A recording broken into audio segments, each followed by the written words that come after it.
Alors que la tension, elle, elle est aux bornes du composant, donc c'est pour ça qu'on la met au-dessus des 2 bornes du composant. Hein, donc le courant traverse et la tension est aux bornes. Alors quand on regarde ça, qu'est-ce qu'on voit? Ben, en fait, on comprend dans son animation, dans sa manière de présenter, c'était pas mal fait d'ailleurs, et je ne sais pas si vous l'avez regardé en entier, mais j'espère parce que c'était bien fait. Cette loi d'Ohm, elle représente en fait la difficulté avec laquelle le courant traverse. Plus la résistance est grande, plus la difficulté pour le courant de passer va être importante. Et plus c'est difficile, plus lui va être petit. Si vous voulez, c'est la même chose. Si vous, que l'eau, si la tension, je faisais le même parallèle entre l'eau et l'électricité, je dirais que la tension électrique est pour l'électricité ce qu'est la pente pour l'eau.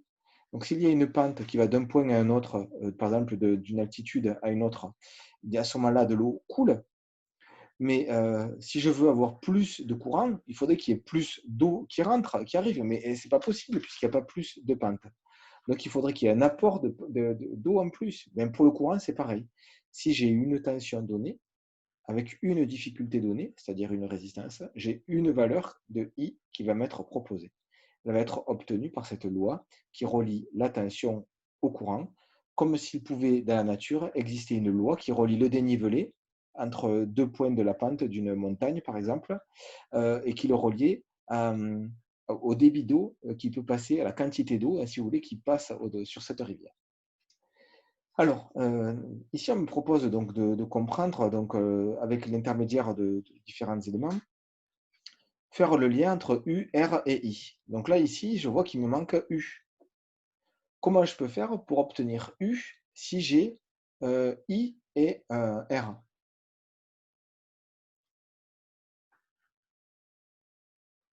Comment je peux faire?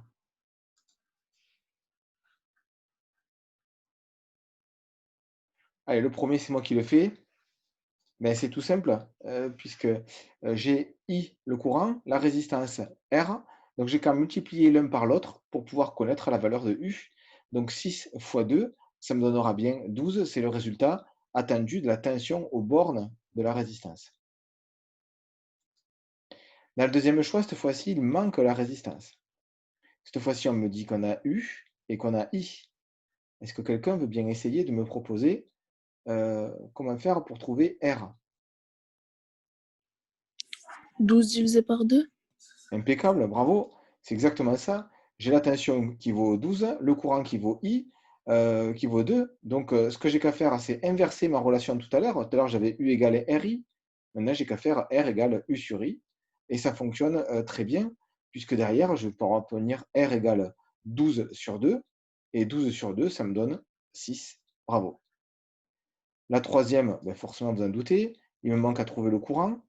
Donc, pour connaître le courant ici, comment je peux faire? J'ai 6 ohms et 12 volts.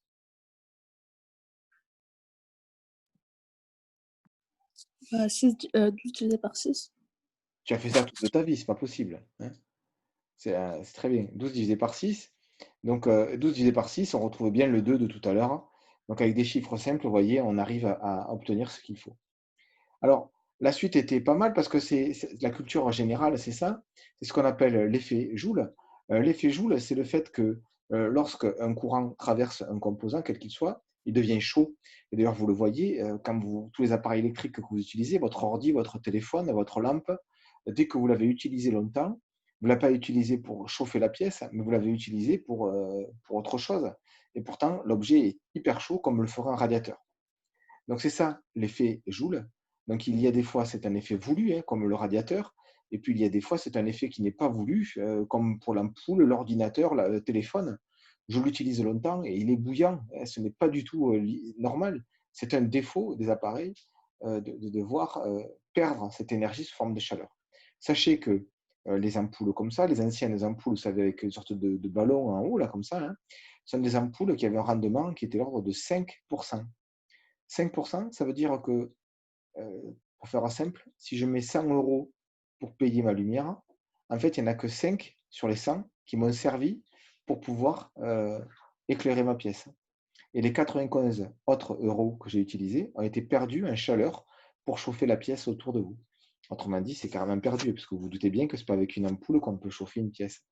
C'est pour que vous compreniez que ces ampoules, on a bien dû, et ils ont bien fait, changer ces systèmes. Donc maintenant, on est avec des LED pour obtenir quelque chose de plus cohérent, plus intéressant, des rendements qui sont bien meilleurs. Alors, qu'est-ce qu'il faut qu'on sache? Ben, il faut savoir que la relation qu'il y a entre U et I, c'est U égale RI. Donc ça, c'est ce qui nous montre bien dans le cas du cours, hein, donc c'est très bien. Et en fait, je le prends à l'envers de cette proposition, de cette préparation. U égale RI, on vient d'en parler, mais j'aboutis donc à ce qui m'intéresse, c'est ce qu'on appelle une caractéristique. La caractéristique d'un composant, c'est une droite qui va relier U et I pour ce composant. Donc, si je parle d'une résistance, la caractéristique de la résistance, ça va être une droite, puisqu'il faut qu'il y ait proportionnalité entre U et I. Donc, forcément, ça va être obligatoirement une droite. C'est vers ça donc, que je vais me réfugier maintenant en vous présentant donc, la manière de tracer cette caractéristique. Et ça, c'est ce que j'appelais, hein, vous avez dû voir dans les différents documents, le 11, l'animation 11 permettait de voir cette caractéristique. Alors, comment faire pour comprendre cette caractéristique? Alors, on me donne, donc ici, on me demande de modifier la valeur de U et de I avec et de placer les points dans un graphique. J'ai deux axes, un vertical, c'est U, et celui qui est présenté là, c'est horizontal, I, qui va varier entre 0 et 100 milliampères.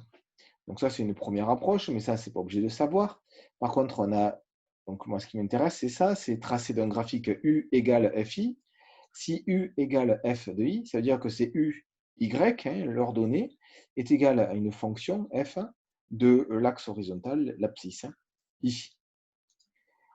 Alors, qu'est-ce que l'on fait? Donc, quand on fait un graphique, comme je vous ai demandé de le faire, si vous avez pu le faire, ça serait été bien. On donne un titre, toujours pour qu'on se rappelle de quoi à quoi il sert ce système-là. Et puis, on place les différents points. Voilà.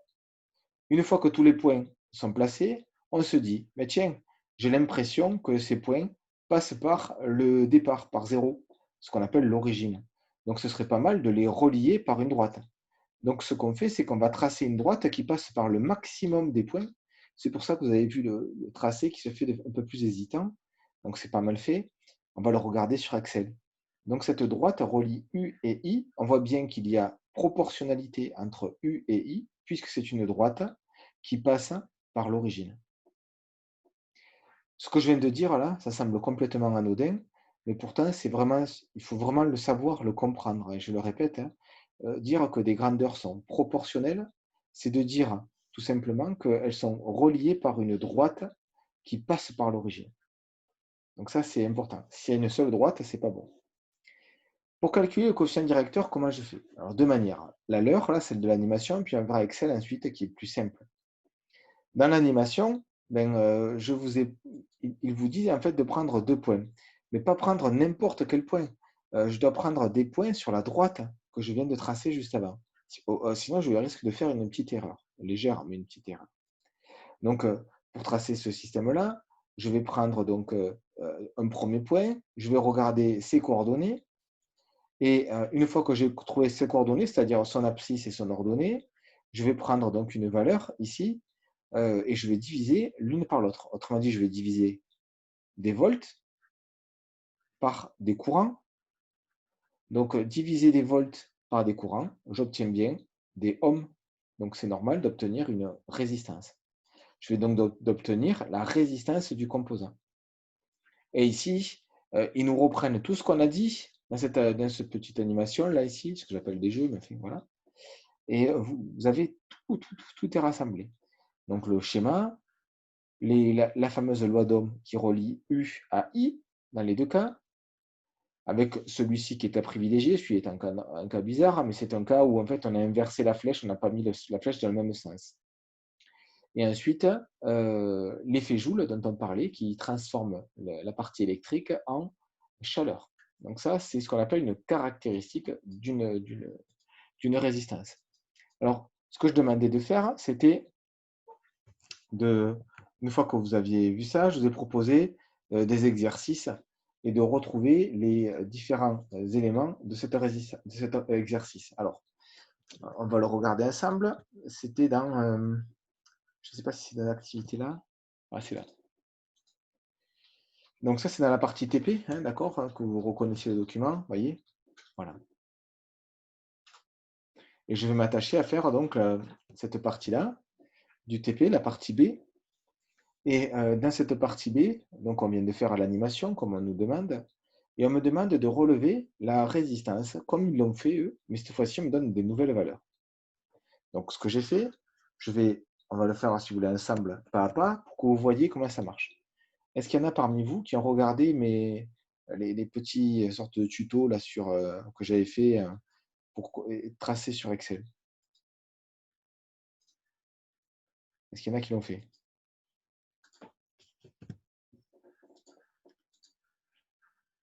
Ok, je vais donc sur Excel tracer un graphique. Alors comment j'ai fait? J'ai copié-collé d'abord les valeurs. Alors comment j'ai fait? Hein, c'est pas compliqué. Donc je sélectionne mon tableau, puis j'ai fait copier, hein, d'accord? Et après je vais dans Excel et je fais coller. Une fois que c'est fait, je prends et je sélectionne en faisant glisser ma souris de haut en bas. Je fais glisser ma souris sur toutes les cases. Je vais dans le menu Insertion et je prends l'étiquette du bas ici au milieu et je vais prendre, on appelle ça nuage de points, d'accord? Vous voyez, c'est écrit nuage de points. Et je prends toujours le deuxième. Alors pourquoi le deuxième, pas le premier? Parce que le premier, vous voyez, les points ne sont pas reliés entre eux. Et le deuxième, je vois les points et les traits sont reliés. L'autre, je ne vois plus les points. Donc ça ne m'intéresse pas. C'est bien que celui-là qui m'intéresse.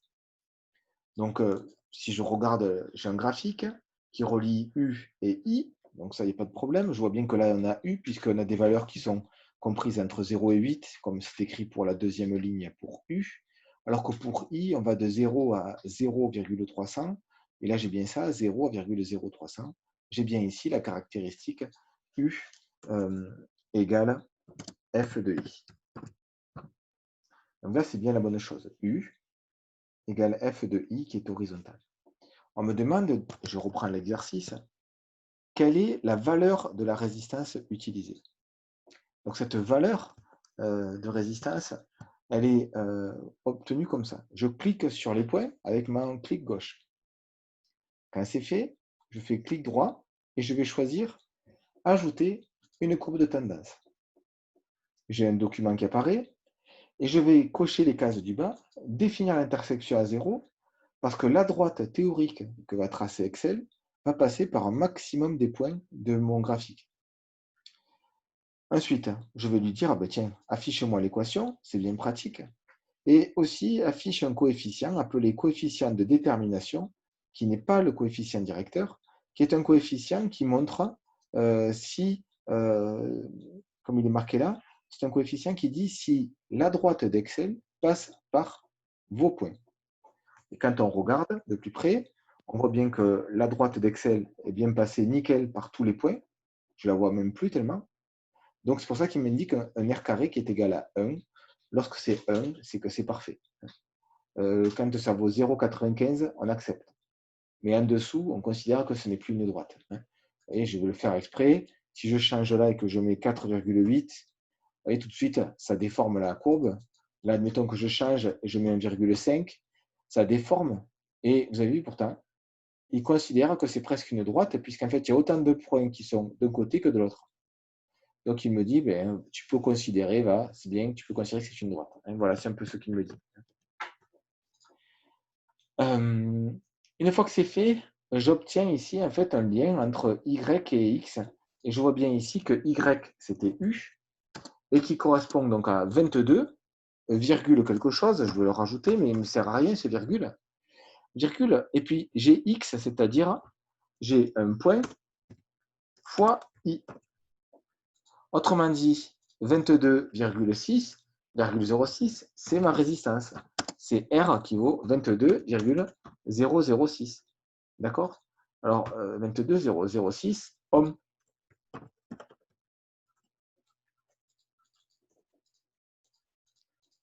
Est-ce Est-ce que vous avez à peu près saisi comment ça fonctionne? Est-ce que quelqu'un voudrait une explication encore sur ça pour mieux comprendre? Ou est-ce qu'il y a un point qu'il faudrait que je mette en avant? Dites-moi, hein, il n'y a pas de problème. Allez, Non, moi, j'ai compris, moi. impec, super, nickel. Mais c'est parfait, hein, c'est super. Donc, j'ai fait la même chose pour les deux situations, c'est-à-dire que dans mon exercice, je vous demande deux tableaux, et dans chacun des deux tableaux, je propose donc les solutions. Alors là, la difficulté, c'était quoi? C'était d'avoir mon courant en ampères. Alors, je vous propose de faire une manière particulière. Donc, je vais revenir sur mon Excel. Je vois la solution, est d'accord, mais avant d'arriver à ça, voyons un peu quelque chose de plus qu'on fasse nous ensemble. Hein, d'accord? Alors, je me mets ici, je colle mon tableau et je veux travailler avec des volts et des ampères. Donc, pour travailler avec des volts et des ampères, je ne vais pas conserver des millis. Donc, je vais décaler ma cellule et le mettre un peu plus bas. Et ici, je vais travailler avec I et je ne veux pas le laisser en milliampères, je veux le placer en ampères. Comme ça, ensuite, je vais lui faire calculer la résistance tout de suite. D'accord? Alors, pour faire ça, comment je vais pouvoir faire? Ben, ce n'est pas compliqué. Est-ce que vous avez d'abord une idée à me proposer? Je vous écoute, dites-moi. Comment je peux faire pour obtenir des ampères alors que j'ai des milliampères? En les convertissant. C'est clair? Comment on va faire? On Convertir? on Ouais. fait fois 100. Regarde, milli, ça veut dire, on entend 1000, tu es d'accord? Ah non, c'est 1000, oui. On divise par 1000. 1 divise par 1000. Voilà, un milliampère, ça veut dire qu'on va diviser par 1000. Milli est plus petit que ampère, donc forcément, je vais diviser par 1000. Alors, ce que je vais faire, c'est que je vais écrire une formule qui commence par plus ou égal, comme on veut. Je vais dire, prends la cellule où il y a la valeur en milliampères et tu divises par 1000. Donc, une fois que c'est fait, je fais un trait, je reviens sur ma cellule et en bas, je remarque qu'il y a une petite poignée. Vous voyez, la flèche de la souris, elle change de forme. Je n'ai plus qu'à décaler vers la droite pour voir apparaître tous mes résultats directement en ampères. Et donc, je vois bien que c'est le résultat du dessus qui est divisé par 1000 à chaque fois. Vous voyez? Sans que j'ai eu à le répéter.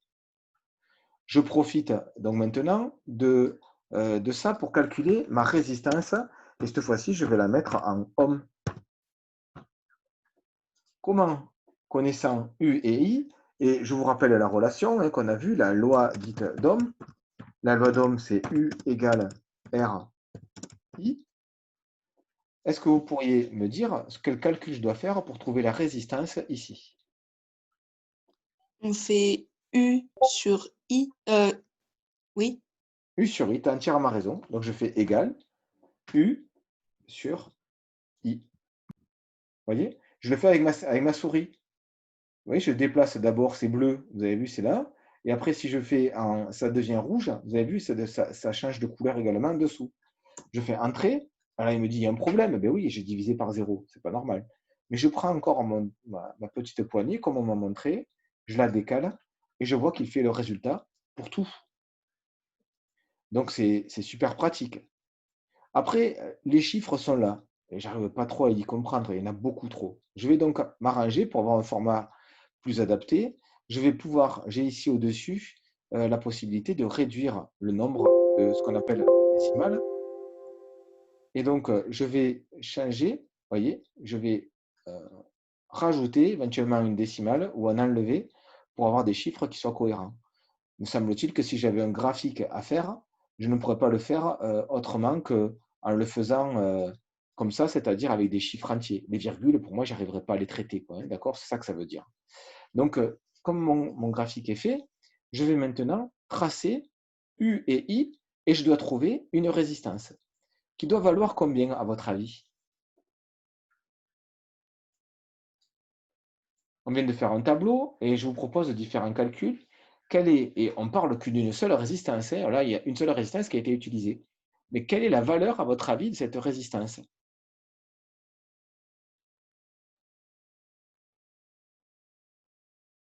Proposez-moi un résultat quelconque, hein. Alors dites-moi, grosso modo. Même si c'est faux, c'est pas grave, dites-le.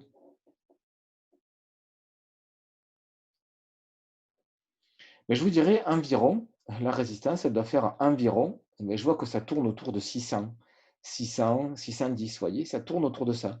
Alors d'ailleurs, je vais demander à Excel de faire un calcul pour me dire quelle est la solution. D'accord? Donc je vais revenir en POUGT comme ça. Voilà. Et je vais lui dire, ben, sur toutes les valeurs, dis-moi à peu près en moyenne combien ça fait. Pour obtenir ça, je vais donc lui faire le calcul suivant, plus ou égal, hein, c'est pareil. Et je vais écrire en moyenne.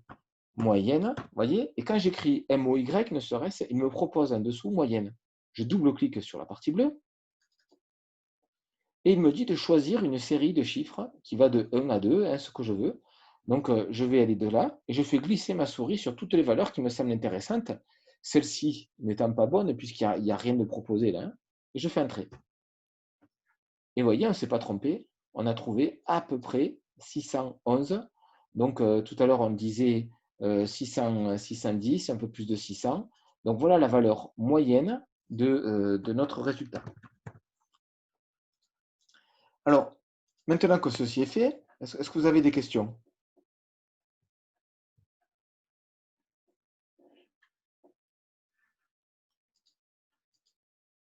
OK.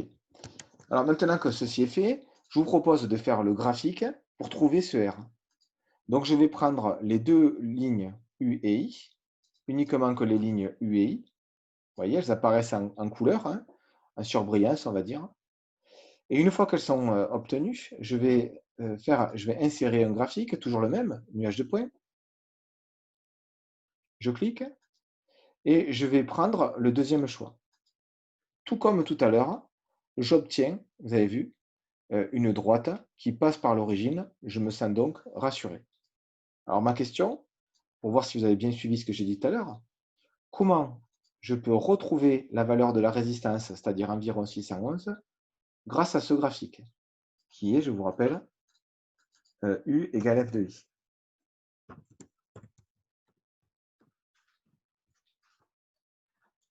Alors comment on peut faire?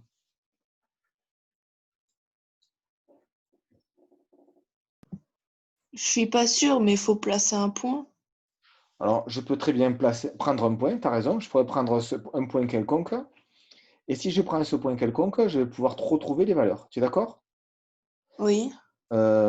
Choisis un point. Euh, celui à 6 Allez, celui à 6. sur la verticale.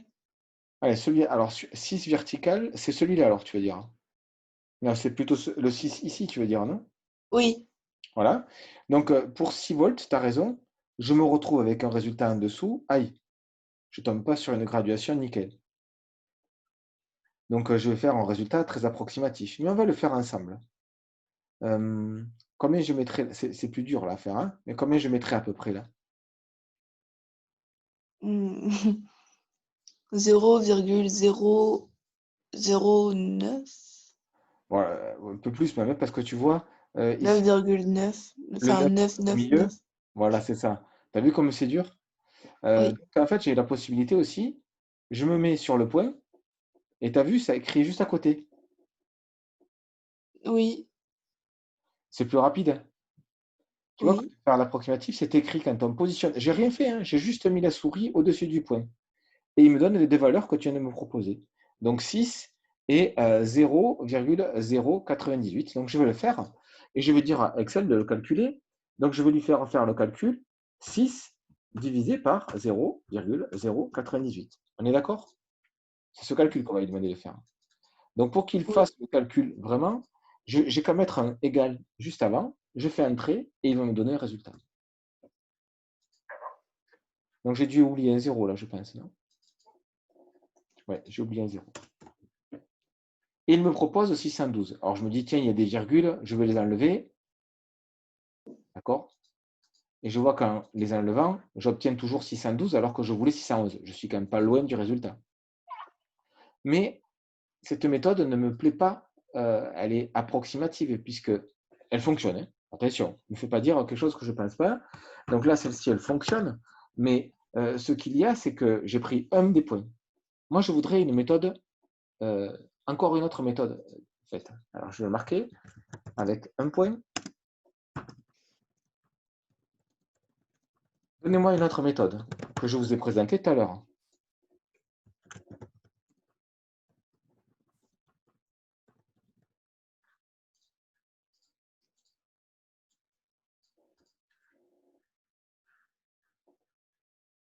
Alors, dites-moi.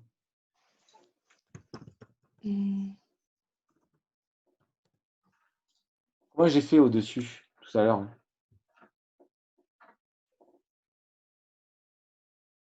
Comment j'ai fait pour obtenir des hommes?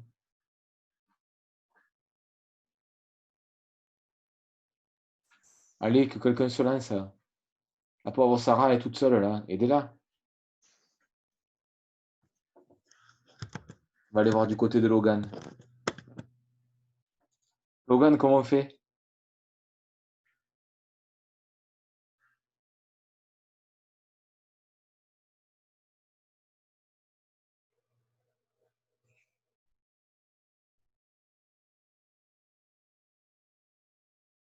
C'est toujours plus long d'écrire que de... C'est normal.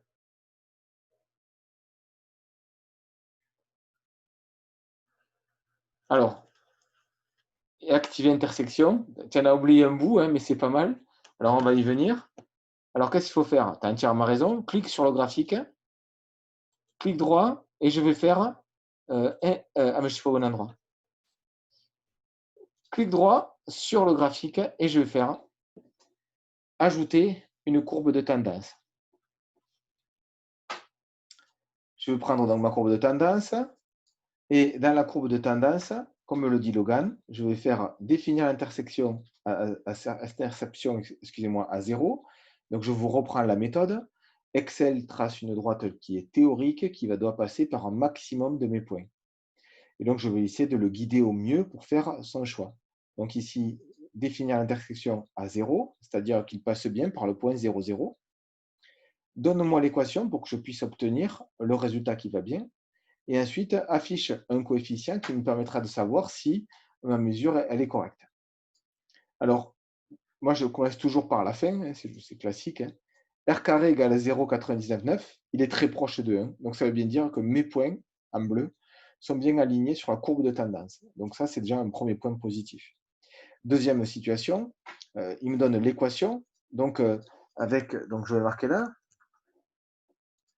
pour que vous l'ayez en tête, avec la courbe de tendance.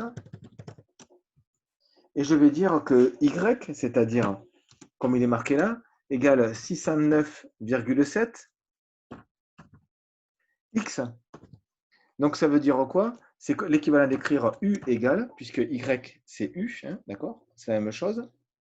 U égale 609,75 multiplié par ce qu'il y a en X, c'est-à-dire en abscisse horizontale, c'est-à-dire I. Autrement dit, si je veux obtenir R, il faudra bien que je fasse U sur I. Et donc, pour faire ça, je vais donc faire, le résultat, il est directement donné. C'est 609,75 ohms.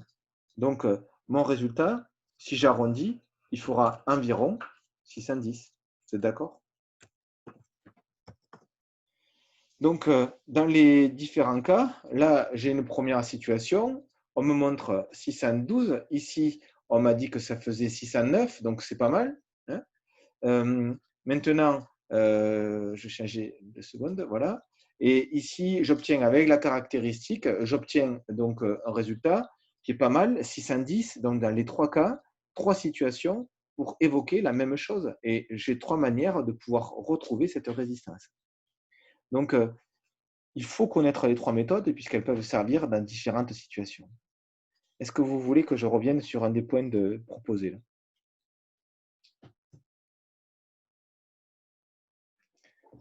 OK.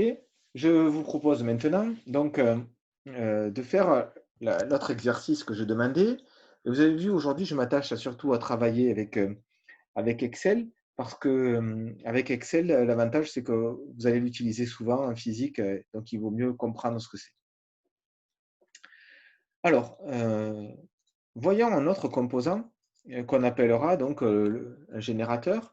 Ce générateur, en fait, il a la particularité d'avoir des caractéristiques précises, c'est-à-dire des situations, des éléments à connaître différents. Donc, je trouvais l'animation ici proposée pas mal faite, simple, théorique, c'est vrai, mais au moins ça permet il y a tout décrit, tout ce qu'on doit faire.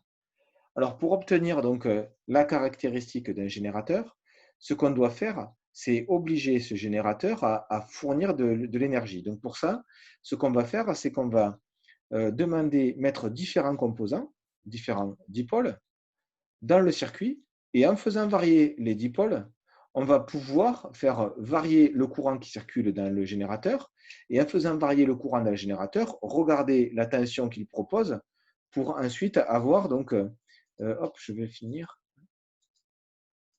Ça, c'est après. Je me suis paumé là. Bon, c'est pas grave, parce que je veux le voir en derrière. Donc, c'est pas grave.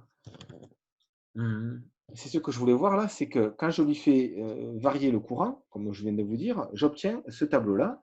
Et je vais donc retravailler avec Excel et voir un peu l'allure que ça peut avoir avec Excel. Alors, je prends donc mon tableau et je veux tracer la caractéristique pour voir si c'est une droite comme l'autre. Mon problème, c'est que je vois apparaître des milliampères. Qu'est-ce que vous me proposez comme outil? Alors, cette fois-ci, je prends quelqu'un d'autre. Qui veut bien? Maël, comment je fais pour passer de milliampères dans Excel en ampères? Peut-être que ton micro ne marche pas, en fait. Je te dis ça, mais autant ton micro ne marche pas. Donc, est-ce que quelqu'un d'autre peut dire? Rita, tu as une idée? Comment on fait pour passer donc, de milliampères à ampères avec Excel? Bah, tout à l'heure, vous avez rajouté la case ampère entre les deux. Allez, super. Allez, nickel, j'aime. Ça me plaît. Donc, tu as raison. I en ampères. Et ensuite, qu'est-ce que j'ai fait? Après, vous avez divisé par 1000. Et comment je fais pour le faire? Qu'est-ce que je vais écrire dans la case? Est-ce que tu peux... Vous avez pris la case 46 et 49, je crois, un truc comme ça, non? Non, que la 46 pour l'instant. Ah, la 46, si vous faites diviser par 1000. Allez, impec, c'est tout à fait ça. Donc, je vais écrire la case 46, tu as entièrement raison, divisé par 1000. Bravo. Avec le petit plus là, vous le poussez sur le côté. Bravo. Tu as entièrement raison. Et j'obtiens mon courant en ampères directement. Très bien. Je veux tracer la caractéristique. Donc, est-ce qu'il y a quelqu'un d'autre qui veut bien essayer de me dire?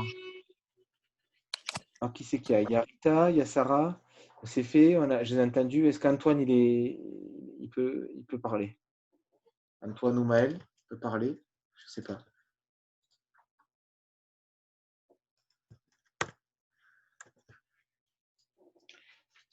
Alors, je veux tracer donc le graphique. Je vais donc faire comment? Sarah, tu peux me dire alors? Puisque je vois que Sarah et Rita peuvent parler, donc j'en profite. C'est quoi la question, monsieur? Je veux tracer le graphique en fait, entre U et I. Oui. Faut aller. Je sais plus où il faut aller. Alors d'abord, il faut sélectionner. Tu vois, déjà, c'est le premier point. Ça semble tout bête, hein, mais on l'oublie tout le temps. Donc, je Oui. sélectionne ce qui m'intéresse. Ensuite, Bah, faut aller dans insertion. Les graphiques dynamiques. Ah oui, non, oui, ça. voilà. Avec les nuages de Prenez le points. deuxième. Et Ouais. le deuxième, impec. Et là, je Oui. vois, comme Voilà. prévu, que ce n'était pas donc, un graphique comme les autres, puisqu'il a donc Il n'est pas proportionnel. il n'y a pas de proportionnalité là, tu as entièrement raison. J'obtiens bien une autre, hein, mais cette fonction là ici, elle part Ça passe pas pas par de zéro. zéro. Voilà, tu as entièrement raison. Elle ne passe pas par zéro. Alors, je voudrais avoir, moi, l'équation de ce graphique. Comment je fais? Vous faites clic droit sur un point Ouais, et vous appuyez sur ajouter une courbe tendance bravo. Ensuite, et vous sélectionnez définir l'interception, afficher l'équation et le dernier aussi. est-ce que ça correspond, tu trouves? Non, Et non, pourquoi en fait? parce qu'elle n'est pas proportionnelle. Ben oui, nous, on voit que nous, c'est pas proportionnel et excuse-moi, mais tu m'as fait tracer une droite proportionnelle. En fait, c'est là le problème. Tu vois, si tu cliques pas sur ça, Ah oui, parce qu'il faut mettre sur 12, définir l'interception. alors sinon, je peux mettre sur 12 ou sinon, carrément, je mets rien Non. et je le laisse faire. Tu vois, quand j'ai un doute, je veux que. Moi, je voudrais que vous compreniez, c'est pour ça que je vous embête avec Excel, parce que vous allez l'utiliser pour vous verrez quelle que soit votre filière l'an prochain. D'ailleurs, Rita, il t'en dit quoi, toi? Excuse-moi pour l'an prochain.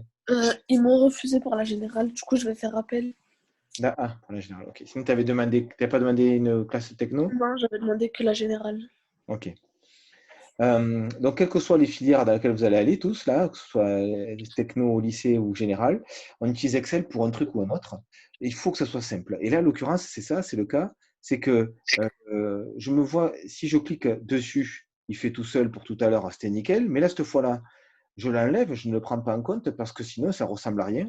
Et là, je vois bien que la courbe de tendance, je ne la vois plus parce qu'elle est bien sous mes points. Vous voyez, si on regarde bien de près, la courbe, elle y est, on voit le petit point qui est, le petit point bleu, mais on ne le voit pas ailleurs sinon. Donc, la courbe de tendance, elle doit être tracée simplement. J'obtiens donc, avec la courbe de tendance, j'obtiens une équation en y et en x, avec écrit y égale moins 50x plus 12. Ok, moi ça ne me va pas y et x, je veux des u et des i. Qui veut bien me dire, avec des u et des i, ce que ça donne, plutôt que y et x? Qu'est-ce que je vais écrire?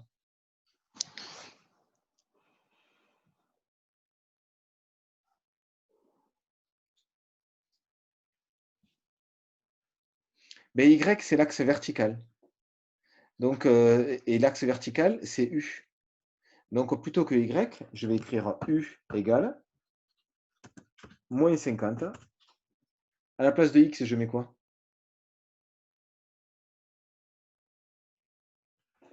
Ah? Ah non.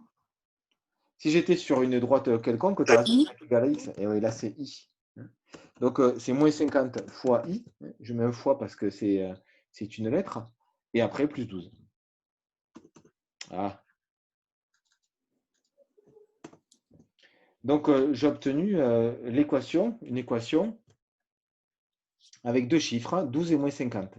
Et ces deux chiffres, en fait, ils ont une importance parce que, en fait, ils représentent des éléments importants.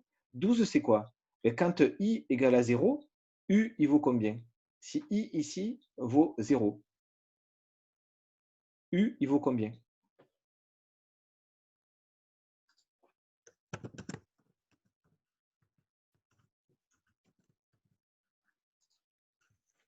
U, il vaut Vous combien? pouvez répéter la question, s'il vous plaît? Bien sûr, si i vaut 0, u vaut combien?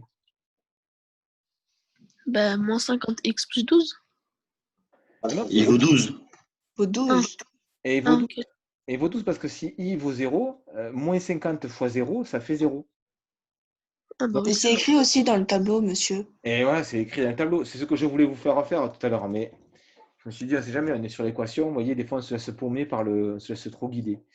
Donc, si égale à 0 égale à 12, ça veut dire quoi? Ben, s'il n'y a pas de courant, ben, à ce moment-là, la tension vaut 12 volts. Ben, ça, c'est quoi? Ben, c'est la tension, par exemple. Excusez-moi? Je crois que quelqu'un voulait parler. C'est la tension, on appelle ça la tension dite à vide. C'est une tension qui relie, qui est fournie par le générateur lorsqu'il ne sert à rien. Autrement dit, vous allez acheter ce générateur, par exemple, admettons que ce soit une pile, vous achetez cette pile à Auchan, ben, il y aura écrit 12 volts parce qu'elle ne sert à rien, hein, I égale à 0, elle est branchée dans rien du tout, quoi, hein, donc on appelle ça la tension à vide. Et cette tension à vide, on l'appelle aussi F et M. C'est deux termes qui peuvent dire la même chose. Alors F et M, c'est force électromotrice. C'est-à-dire que à l'intérieur de la pile, il y a un élément qui va créer de l'électricité à partir d'autre chose, électromotrice, vous voyez, force électro, parce que des fois quand on le voit écrit, ça parle un peu plus, électromotrice. Donc à partir d'un élément moteur, il arrive à créer de l'électricité. Alors là, dans une pile, l'élément moteur, c'est une réaction chimique.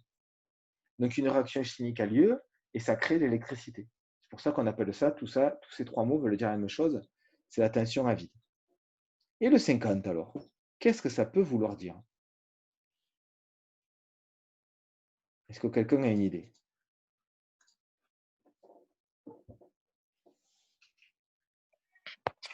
R, non?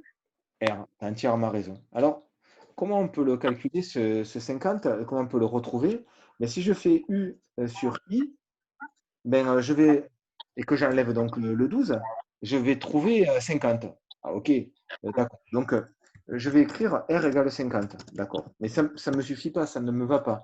Comment faire pour pouvoir retrouver 50? Mais ce que je vais faire cette fois-ci, c'est que je vais prendre 2 points quelconques sur le graphique et je vais faire un calcul. À partir de ce graphique, je peux, grâce à 2 points, retrouver ce 50. On appellera ça le coefficient directeur. En maths, c'est comme ça qu'on l'appelle. Quelle est la formule qui me permet de retrouver le coefficient directeur d'une droite? Si j'ai une droite qui a une équation y égale à x plus b, que je veux trouver petit a, comment je fais? Comment on fait pour arriver à trouver petit a quand on a une équation du style y égale à x plus b?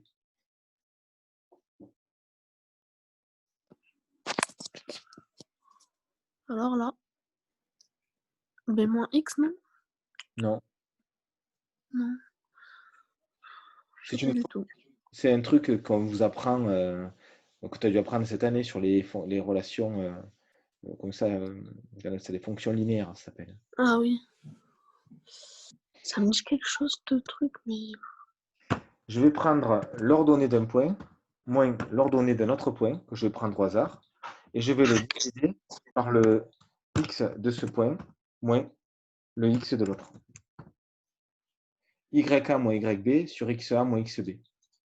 Peut-être que vous avez vu sous la forme réduite également, puisque ça c'est la forme réduite de l'équation linéaire, y égale nx plus p, et on retrouve la même chose. Donc je vais prendre 2 points que je vais placer au pif, et ces 2 points, je vais les prendre dans mon tableau pour les trouver, et vous allez voir, on va y arriver. Alors, premier point que je vais utiliser, par exemple, je vais l'appeler A, c'est lui.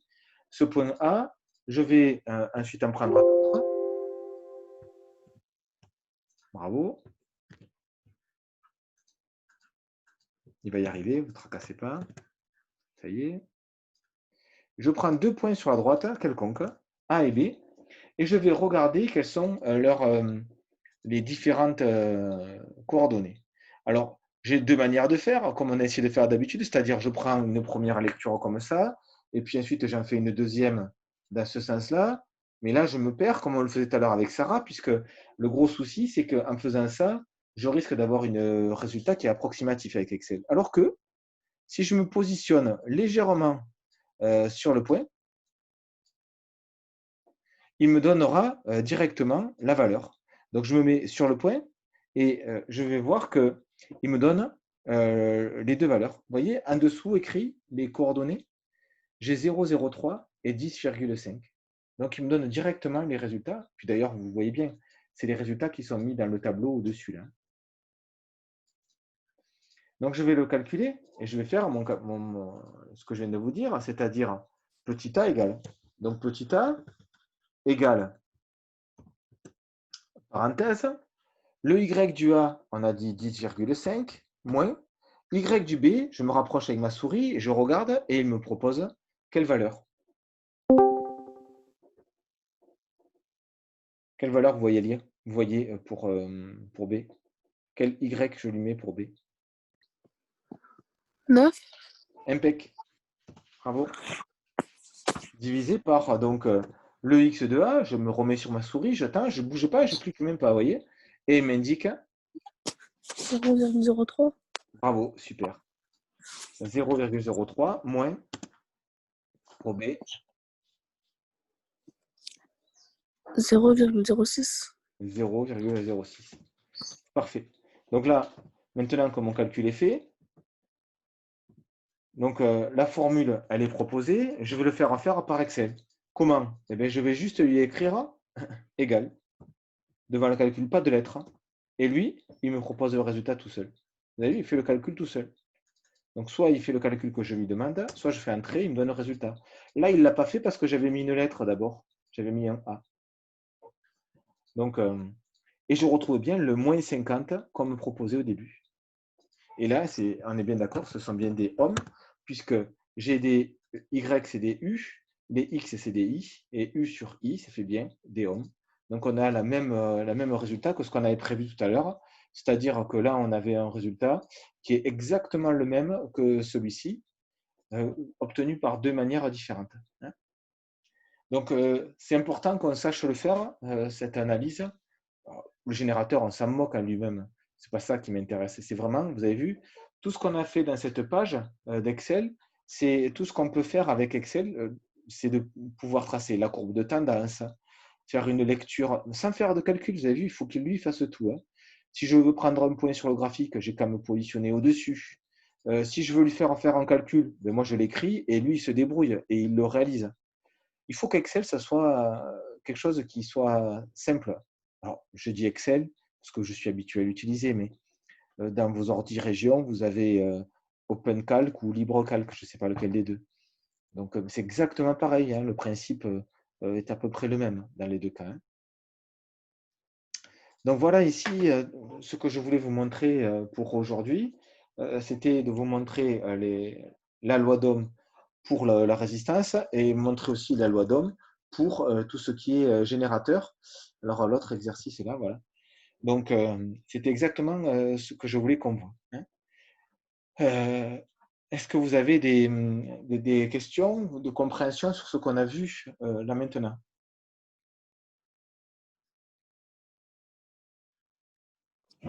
Non. Ok, impec.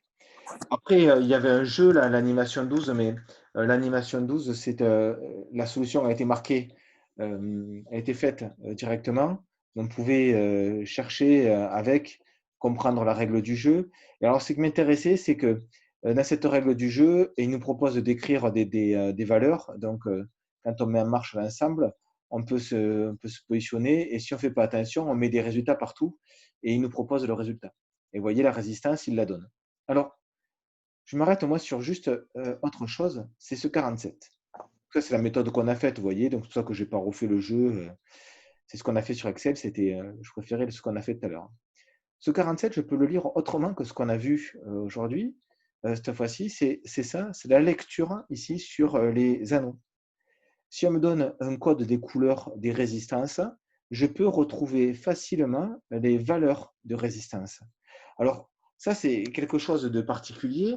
Ce n'est pas à savoir, c'est juste pour vous montrer quelles sont les différentes manières de trouver les valeurs des résistances. Alors, ce code de couleur, il a une règle particulière. Je vais chercher un qui n'est pas compliqué. Voilà. Là, il y a des plus durs parce que ça dépend du nombre d'anneaux. J'en voudrais que 3, ça me semble pas mal. Ça me semble pas mal. Alors, en fonction du nombre de la couleur de l'anneau que l'on va retrouver sur la résistance, celle-là m'aurait plus plu à 4 bandes, mais enfin, c'est pas grave. Je vais marquer, tiens.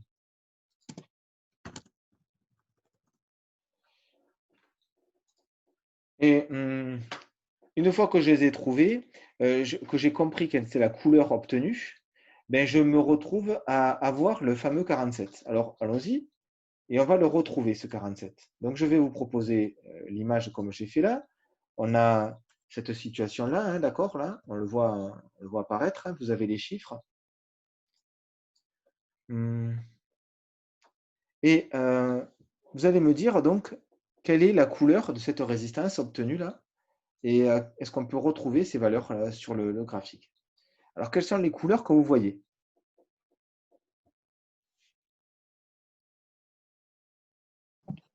Il y a du jaune, du violet et du noir. On est d'accord. Du jaune, du violet, du noir. Alors, le jaune, c'est le premier. Jaune, vous voyez, 4. Le violet, c'est combien? 7. C'est 7, c'est écrit en dessous. Donc, je retrouve 47. Le noir, c'est ce qu'on appelle le 0. coefficient multiplicateur ici. Donc, si je prends noir, c'est 10 puissance 0. 0. Donc, 47 fois 10 puissance 0, eh bien, ça fait 47. Si je vais le réécrire pour que vous voyez bien. 47, 10 puissance 0. Comme j'ai marqué, je ne sais pas si vous voyez, hop, je vais l'agrandir. Donc 47, voilà, 10 puissance 0, c'est directement 47. Donc mon 47, ici, c'est exactement une manière de retrouver la valeur des résistances donc, dans un composant. Donc ça, c'est une manière qui est proposée. Et alors, je vous pose la question, par exemple, celle-ci de résistance, avec, oublions cet anneau là, d'accord, le troisième, j'ai deux couleurs là et une couleur ici. Quelle est la valeur de la résistance si j'avais ces trois anneaux, c'est-à-dire orange, violet et rouge?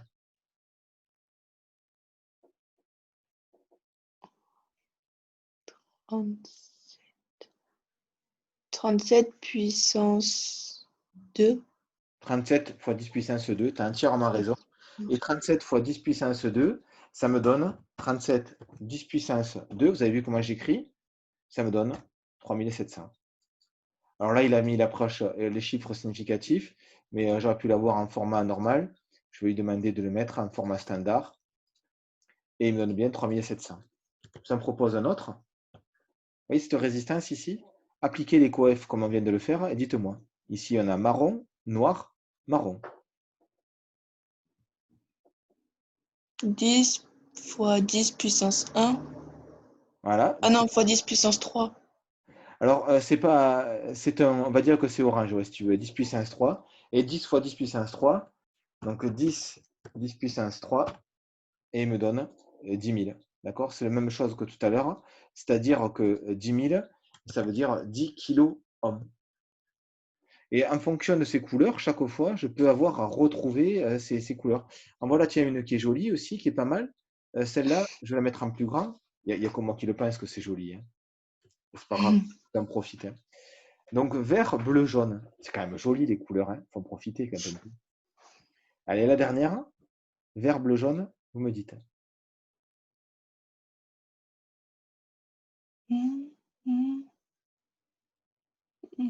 56 fois 10 puissance 4. Eh oui, et c'était écrit à côté. Ah oui. Ah, mais c'est pas grave, hein. Donc, 56 fois 10 puissance 4, c'est la même chose que ce qu'ils ont écrit, c'est-à-dire à 560 kilos. C'est la même chose, hein. Et vous voyez que j'obtiens le même résultat. Donc, 56 10 puissance 4 ou 560 10 puissance kilo-ohm, c'est la même chose, hein. Donc, c'est pas grave. On n'a surtout pas à les connaître, hein, les couleurs, hein, d'accord, mais c'est intéressant, excusez-moi de dire ça comme ça, de retrouver la valeur des résistances uniquement en se servant d'un code de couleur pour y arriver. Donc, c'était l'autre manière, et la dernière que je vous proposerai, pour retrouver la résistance. Il reste donc à faire quelques exercices. Et j'aimerais, maintenant qu'on a vu la plupart des choses, j'aurais aimé que certains parmi vous, vous essayiez de me proposer les différents exercices. J'ai eu qu'une personne qui m'a envoyé des solutions. Donc, je vous ai proposé une fiche avec plein d'exos. Ça aurait été sympa que vous me proposiez vos résultats. Donc, je ne veux pas vous embêter de plus. Ça fait déjà 1 heure que je vous tiens, là, donc ça fait déjà beaucoup. Donc, j'aimerais que vous regardiez ces exercices-là pour qu'on en traite quelques-uns éventuellement la semaine prochaine. Et je vous mettrai aussi la suite de la leçon. Cette suite, ça sera l'énergie nucléaire. Donc, l'énergie nucléaire, c'est notre dernier thème de l'année. On le fera sous forme c'est des sortes de petites vidéos simples, pas de choses compliquées, c'est pour que vous soyez sensibilisés à ça.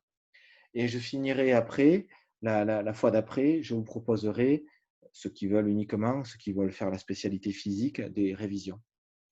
Donc, pour préparer, entre guillemets, votre été, je suis trop gentil, je le sais, vous donner un peu des éléments pour préparer donc des fiches d'exercices, de travail, pour que vous n'arriviez pas à la septembre, la fleur au bout du fusil, si vous voulez faire de la physique. Voilà. Voilà pour aujourd'hui, à moins que vous ayez des questions à me demander. Raphaël, il arrive toujours après la guerre. Est-ce que vous avez des questions? Non. Ok.